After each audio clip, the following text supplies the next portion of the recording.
نقل است که عباس وقتی به علقمه رسید سخت تشنه بود، اما آب نخورد.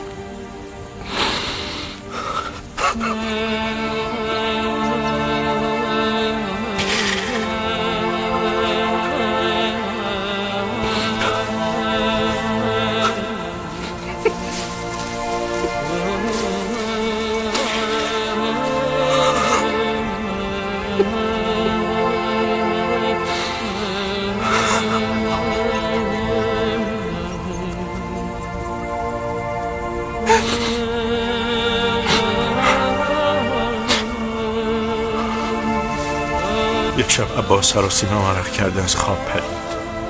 مرتب به دستهایش نگاه میکرد و به من. پرسیدم خواب دیدی؟ سرش را تکان داد. پرسیدم چه خواب دیدی؟ نفس نفس زنان جواب داد ابراهیم، خواب دیدم دست ندارم. دستهایم گم شده بودند. داشتم دنبال دستهایم میگشتم. ناگاه پرنده‌ای دیدم شبیه به کرکس که دستهایم را به منقار داشت. میخواست دستهایم را بخورد. خواستم با سنگ بزنمش، اما دیدم دست ندارم که سنگ بردارم.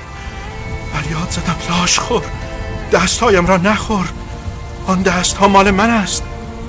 کرکس به سخن در آمد که عباس، میخواهی این دستها را چه کنی؟ وقتی دو بالبان خوبی داری.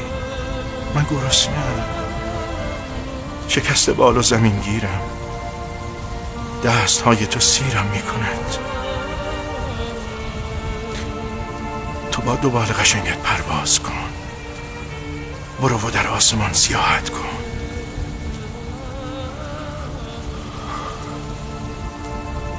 وقتی شنیدم عباس را دست بریدند، حکمت خواب آن شبش را فهمیدم.